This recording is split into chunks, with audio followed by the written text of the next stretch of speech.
Trade justice, put simply, is a matter of life or death, of human dignity and equality. We believe governments can put a stop to the dumping of Western goods in the developing world, but they choose not to. Africa is one of the main areas affected.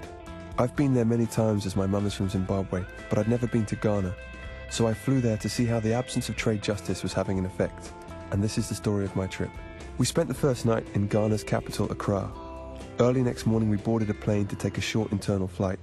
Now I'd hoped that my trip would attract press attention, but little did I realise just how much.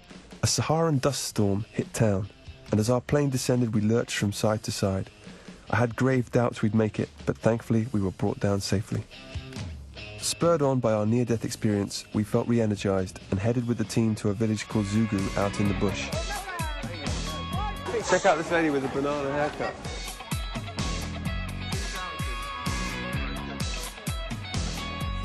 Check it out. That's from Thailand. That's from America. That's from America. See, in England, if we were importing something that was ruining our own farmers, the farmers would go crazy and we would stop importing it, or we would put massive tariffs on it. So it's extraordinary that in a country where you're trying to let your rice farmers do well, you're actually not going to let them do well because you're going to let people import it really cheaply. And there it is right there. Life in this area is very, very difficult.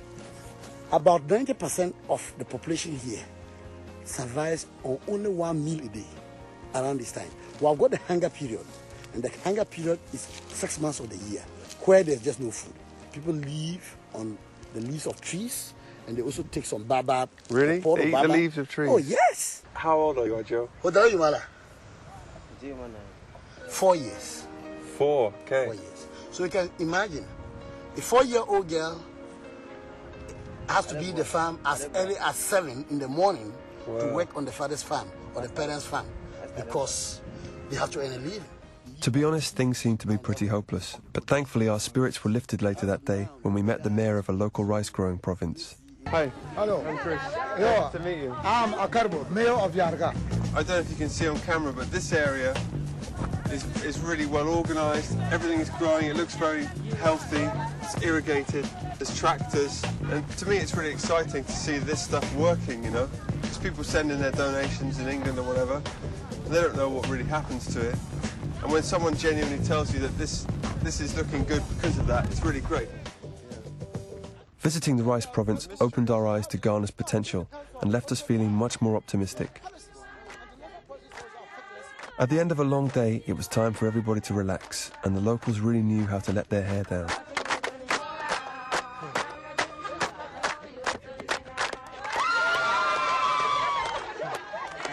Something told me I was going to regret this, but what the hell.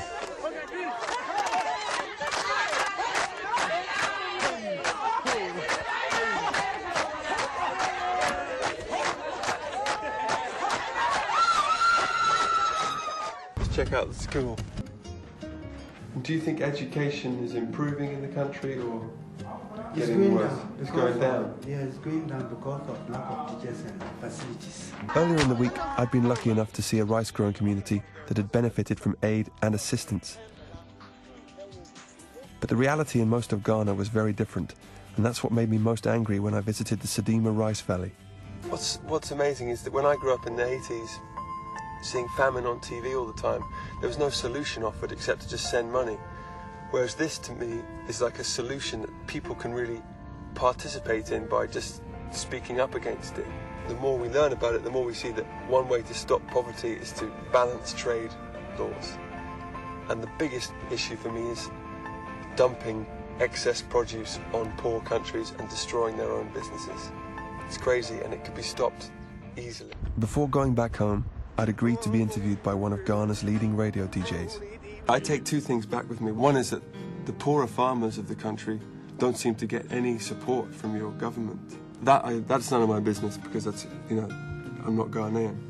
But the thing that concerns me and concerns our people is the import into Ghana of foreign goods, which are produced very cheaply in Europe and in America.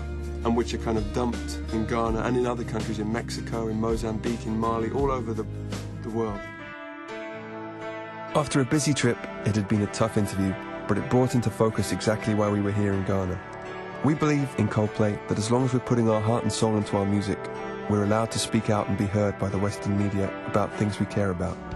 We'll be able to advertise the issue of fair trade, but as part of a much bigger campaign, we can help put pressure on Western governments to bring about trade justice.